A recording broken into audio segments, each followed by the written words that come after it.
आपको जो कहानी सुनाने जा रही हूँ वह है अब कहाँ दूसरों के दुख से दुखी होने वाले। पहली बात तो यह है कि आजकल किसी को किसी की पड़ी नहीं है, कोई किसी के बारे में सोचना भी नहीं चाहता है। सब अपने आप में इतने मस्त हैं कि पूछना ही क्या। इस कहानी के आधार पर मैं आपको कुछ बताने जा रही हूँ। ये कहानी निदा फाजली द्वारा लिखी गई है। इनका जन्म 12 अक्टूबर 1938 को दिल्ली में हुआ और इनका बचपन ग्वालियर में बीता। और ये एक महत्वपूर्ण कवि माने जाते हैं।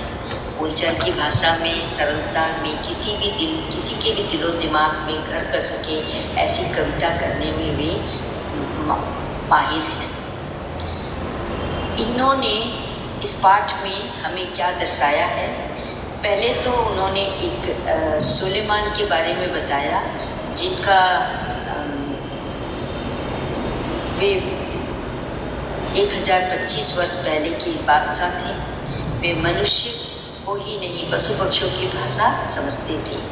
एक बार वे अब लश्कर के साथ रास्ते से गुजर रहे थे तो रास्ते में कुछ चींटियाँ उनके घोड़ों की आवाज़ सुनकर अपने बिलों की तरफ वापस चल पड़ी। सुलेमान ने जब उनसे कहा, घबराओ नहीं, सुलेमान को खुदा ने सबका रखवाला बनाया है।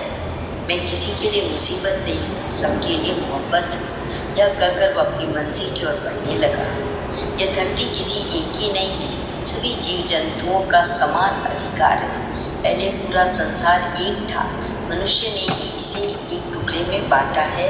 पहले लोग मिलजुल कर रहते थे और अब वे बढ़ चुके हैं। बढ़ती हुई आबादी में समंदर के पीछे को भी पीछे धकेल दिया है, पेड़ों को रास्ते से हटा दिया है। फैलते हुए प्रदूषण ने पंछियों की बस्तियों से भागना शुरू कर दिया है। प्रकृति का रूप बदल गया है।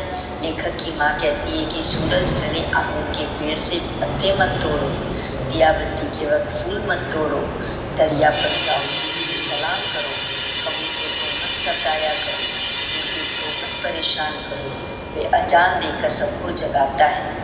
लेखक बताते हैं कि ग्वालियर में उनका मकान था। उनके रोशनदान में कबूतर के जोड़े ने घोंसले बना लिए थे। एक बार बिल्ली ने उसमें से एक अंडा तोड़ दिया था तो दूसरे अंडे की रक्षा करते समय वह अंडा लेखक की माँ से टूट गया। इस करने के लिए माँ पूरे दिन रोती रही। उन्होंने माफ़ी मांगी, बार बार नमाज पढ़कर खुदा से इस गलती की माफ़ी मांगती रही। अब संसार में काफ़ी बदलाव आ गया है। लेखक मुंबई के वर्सोवा इलाके में रहते हैं थे। वहाँ समुंदर किनारे बस्ती बन गई है। यहाँ से परिंदे दूर चले गए हैं। लोग उन्हें अपने घरों में घोंसला बनाने नहीं देते। उनके आने से खिड़कियाँ को भी बंद कर दिया गया है। अब इनका दुख बांटने वाला कोई नहीं है। तो यहाँ पे कहने का तात्पर्य यह है कि लोग इतने बदल गए हैं कि बता नहीं सकते। इस तरह और एक कहानी क्या है कि एक दिन शेख अयाज उनके पिता कुएं से नहाकर लौटे। अभी उनके पिता ने रोटी का पहला टुकड़ा तोड़ा ही था कि उनकी नज़र उनके बाजू पर धीरे धीरे चलते हुए एक काले छोटे पर पड़ी। जैसे ही उन्होंने कीड़े को देखा वे भोजन छोड़कर खड़े हो गए। इस पर माँ ने पूछा, क्या भोजन अच्छा नहीं लगा? इस पर शेख अयाज ने जवाब दिया कि ऐसी कोई बात नहीं है, उन्होंने एक घर वाले को बेघर कर दिया है और उसी को उसके घर यानी कुएं के पास छोड़ने जा रहे हैं। बाइबल और जितने भी दूसरे पवित्र ग्रंथ हैं उनमें नूह नाम के एक ईश्वर के संदेश वाहक का वर्णन मिलता है। उनका असली नाम नूह नहीं था, उनका नाम लश्कर था। लेकिन अरब के लोग इनको इस नाम से याद करते हैं क्योंकि वे सारी उम्र रोते रहे, अर्थात दूसरों के दुख में दुखी होते रहे। क्योंकि एक बार उन्होंने एक कुत्ते से कहा, दूर हो जा मेरी नज़र से। तो कुत्ते ने कहा कि न मैं अपनी मर्जी से कुत्ता बना हूँ, न अपनी मर्जी से आप मनुष्य बने हैं। और ये सोचकर उन्हें इतना दुख हुआ कि वो पूरी ज़िंदगी रोते रहे। इसलिए लोगों ने उनका नाम नूह रख दिया।